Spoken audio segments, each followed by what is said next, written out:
Assalamualaikum warahmatullahi wabarakatuh. Akkam jirtu kabajamtoota hordoftoota YouTube kootii nagaan koo bakka jirtanutti qilleensa irraan isin fagoo jecha manni asirratti arguu jirtan kuni mana gurguramuudha. Namni bitachuu barbaadan jechuudha. Bootaa isaa eessa akka ta'e, gatii isaa illee meeqa akka ta'e waa'ee manichaa tokko tokkoon kan isinitti himu ta'a jechuudha. Mana kana namatu ijaarratee kahee bakka biraatti galuuf jecha gurguraa jira jechuudha. Mana baay'ee bareedaadha. Mana luukii 40 olii akkuma arguu jirtan kana waa hunda xumuratee jira. Keessoon isaallee liishoo galee jira. Akkasumas gibbii guddaa qaba. Kana malees sarvisii qaba manni kuni. Eessa jechuun keessan hin oolu bakka ta'e tokko tokkoon kan isinitti himu ta'a jechuudha. YouTube kanaaf namoonni haaraa taatan ammoo please subscribe godhaa. Akkasumas viidiyoo laayikii gochuudhaan yaada keessan komentii irratti barreessaa isiniin jedha. Na waliin tura.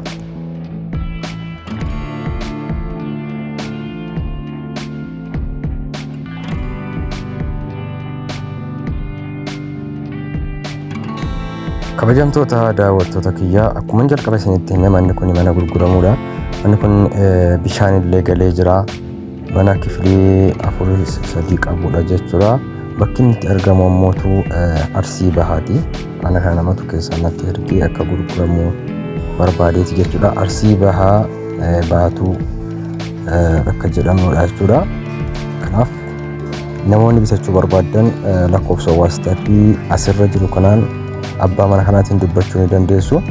Manni kun akkuma arguu jirtan kana mana waan hunda qalamii illee dibamee barri laamaraa galfamee jirudha jechuudha.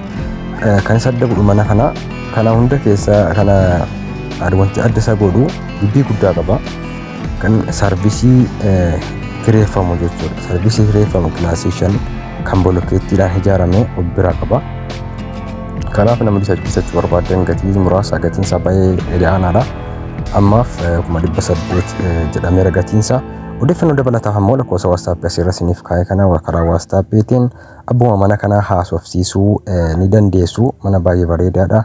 Maarree warri naannoo sana beektan jechuudha. Arsii Bahaa warri beektan bitachuu ni dandeessu isiniin jedha. Ammas karaa gubbaa kobilistoonii gubbaadha manni kun. Keessoon isaa liishoon galaadha. Garafamee bakkeen isaa qalamii illee dibameera.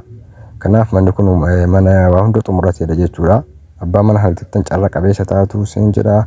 Viidiyoo kana like share godhaa.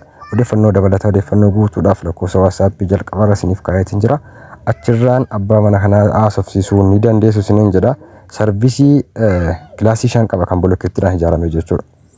Kanaaf egaa odeeffannoo guutuu argachuudhaaf waa'ee mana kanaa informationii guutuu argachuu warri barbaadan jechuudha. WhatsApp isiniif kaa'eetiin jira.